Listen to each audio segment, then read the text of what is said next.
Hi guys, this is the second part to the 3 lives and the 4 laws video I did a couple minutes ago.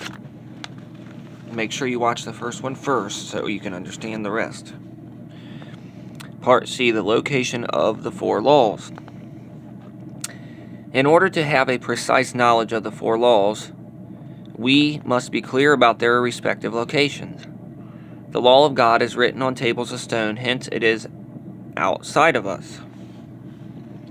The law of good is in our mind, that is, in our soul. Since the life of doing good is in our soul, the law which is derived from the life is also, of course, in our soul. The function of this law is especially manifested in the mind of our soul. Hence, this law is called of the mind, therefore in our soul we have the life of man. The law of God, or the law of good, which is derived from such a life and the good human nature. The law of sin is in our members, that is, in our body, in the flesh. During man's fall, he took the fruit of the tree of knowledge of good and evil into his body, hence the evil life of Satan entered into our human body. Thus, the law of sin derived from the life of Satan is also in our body. Since this law is in our mind, since this law is in our body, and the body is composed of the members of the flesh, this law is in our members. Thus, in our body we have Satan, the life of Satan, the law of sin, which is derived from the life of Satan and the evil nature of Satan. Due to the fact that Satan and his evil things entered into our body and mixed with it, it was transmuted and became the corrupted flesh.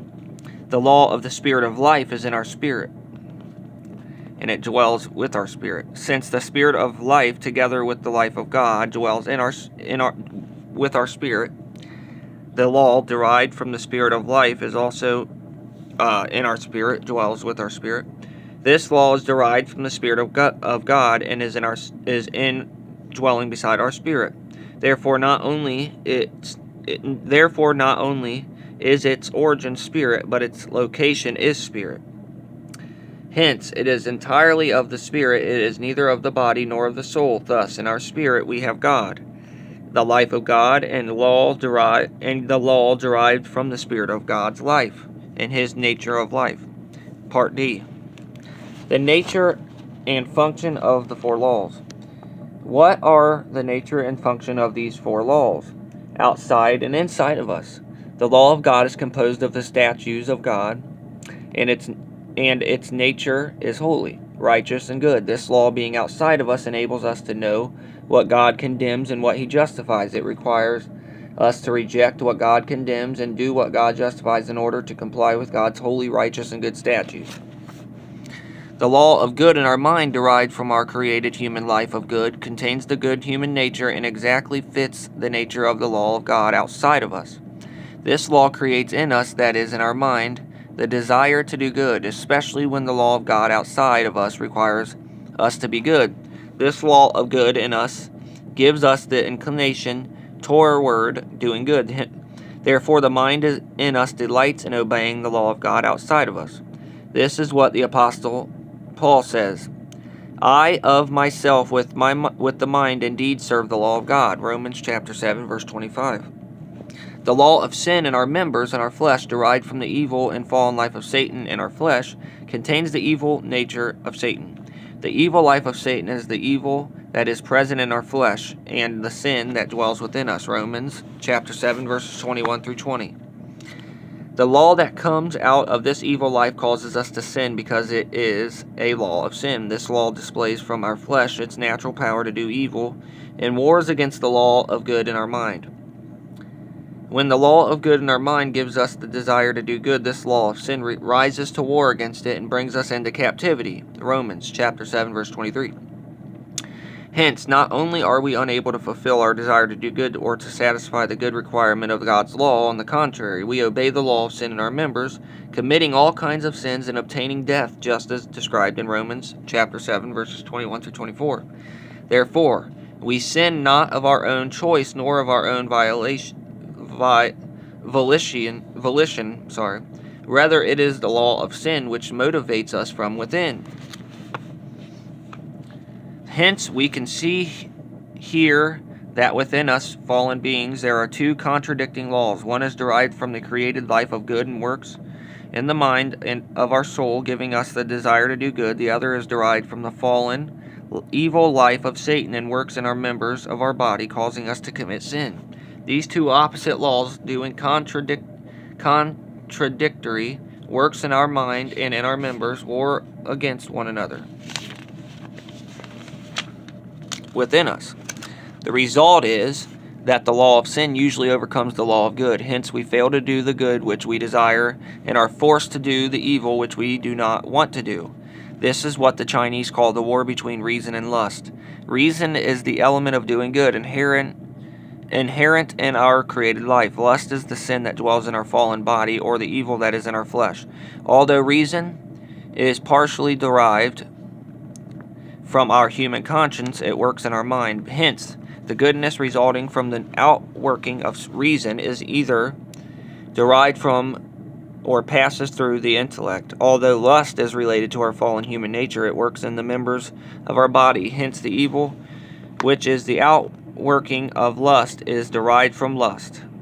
For this reason, one is strong in intellect is more capable of doing good, while one who is more passionate easily does evil.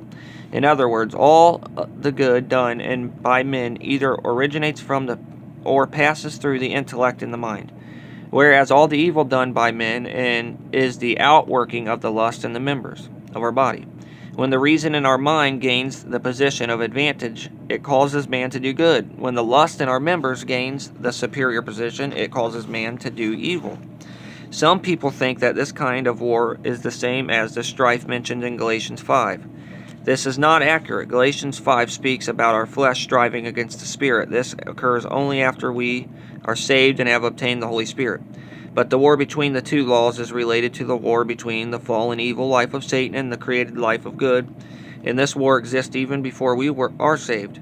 Therefore, this is an inner war existing before we are saved. It is also a war between good and evil existing in all worldly people.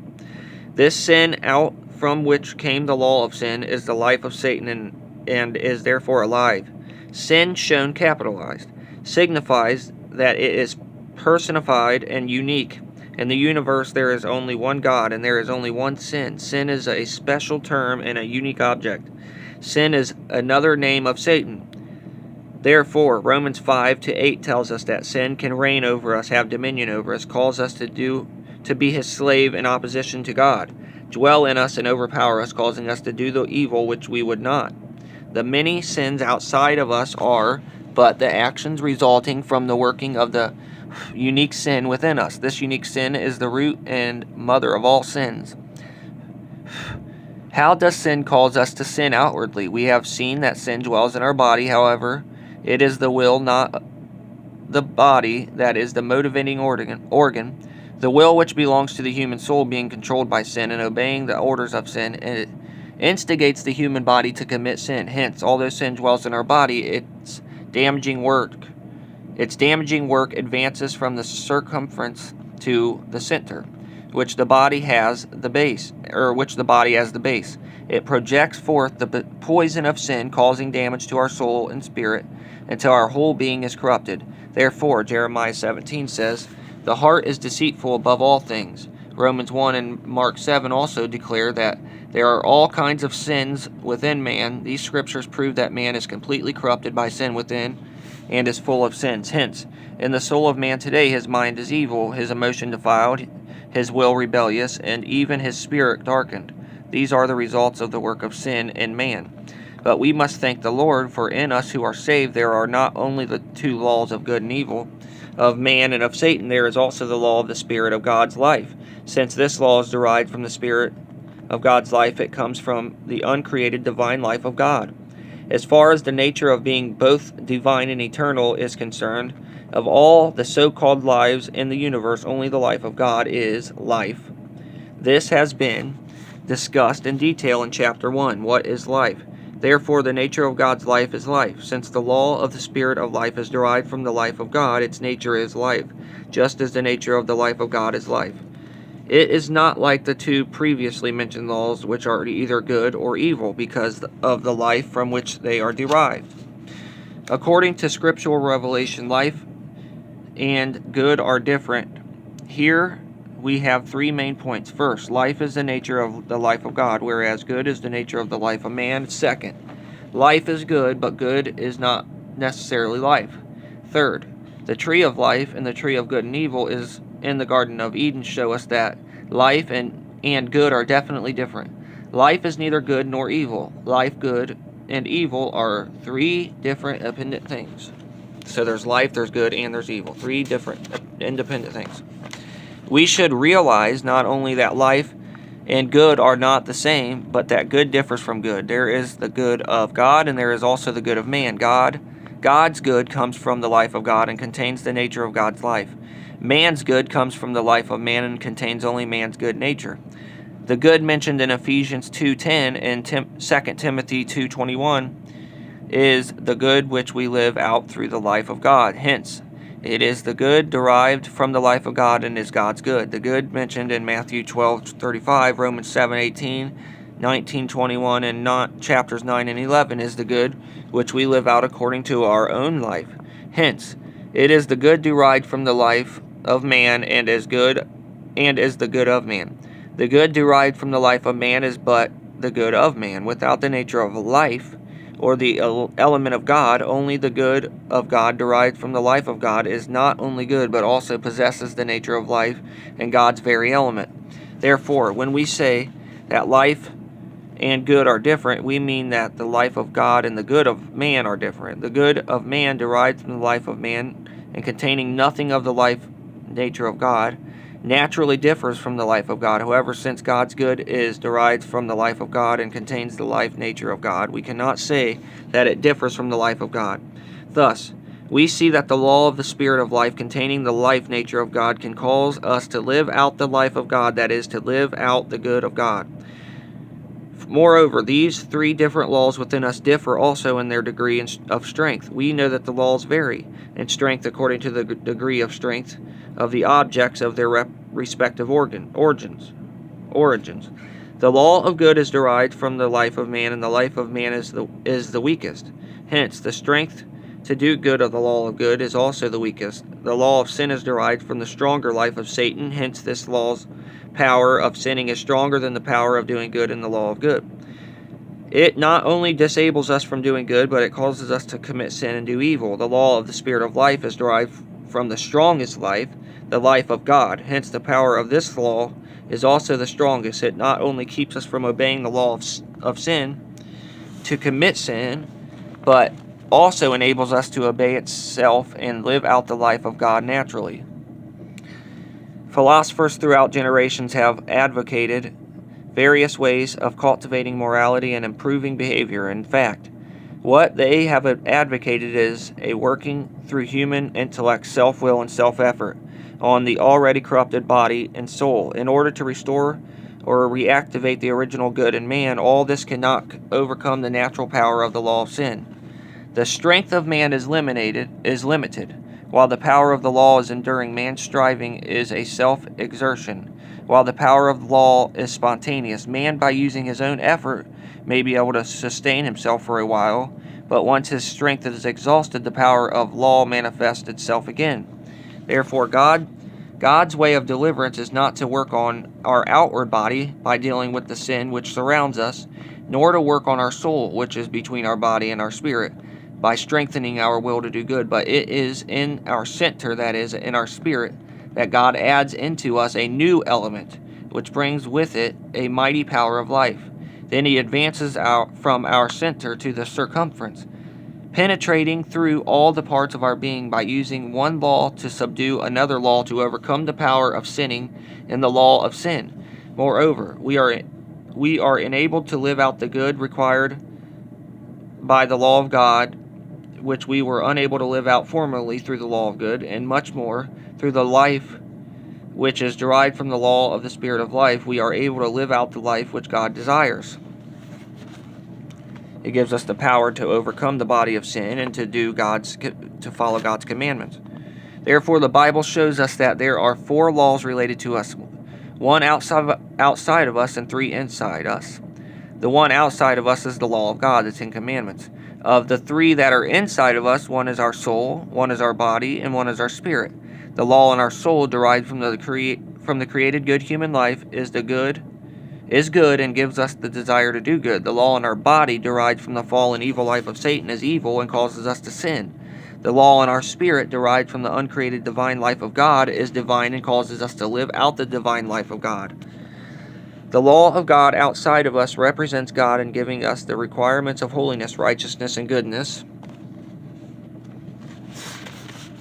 The law of good in our soul, upon touching the holy and good requirements of the law of God, desires and determines to fulfill the requirements. But the law of sin in our members, when it realizes that the law of good in our soul desires to fulfill the holy and good requirements of the law of God outside of us, will surely oppose, resist, and usually overcome the law of good in our soul.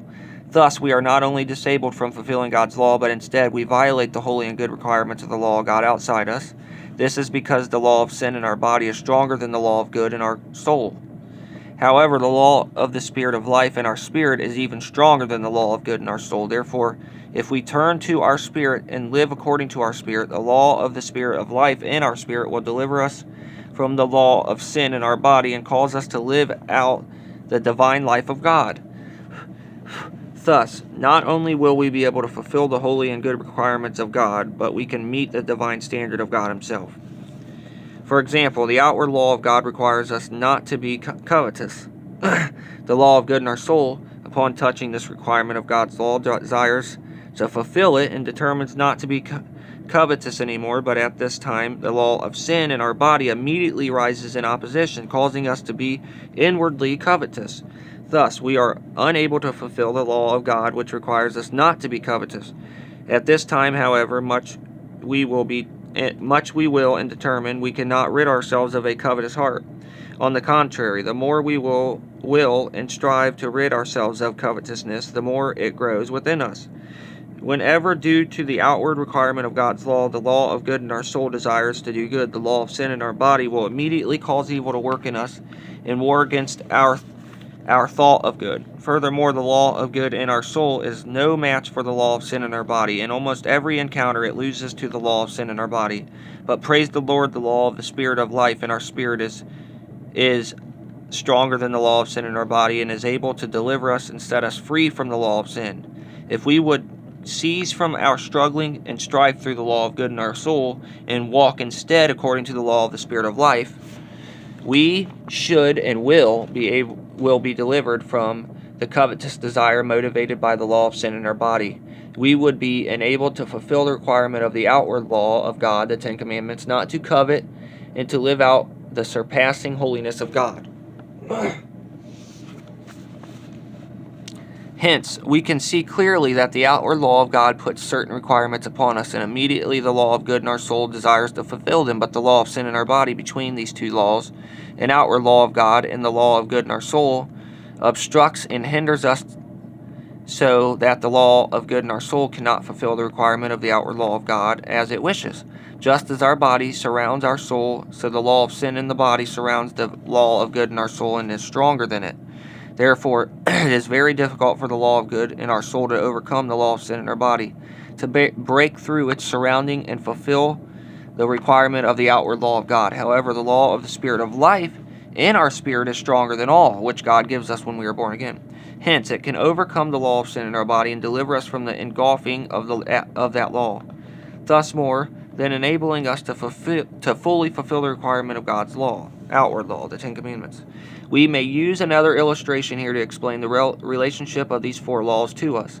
The outward law of God is like the respectable man proposing to us, while the law of good in our mind is like the virtuous lady saying yes to his proposal. However, the law of sin in our members is like the villain, who always follows the lady and attempts to create trouble between her and that man.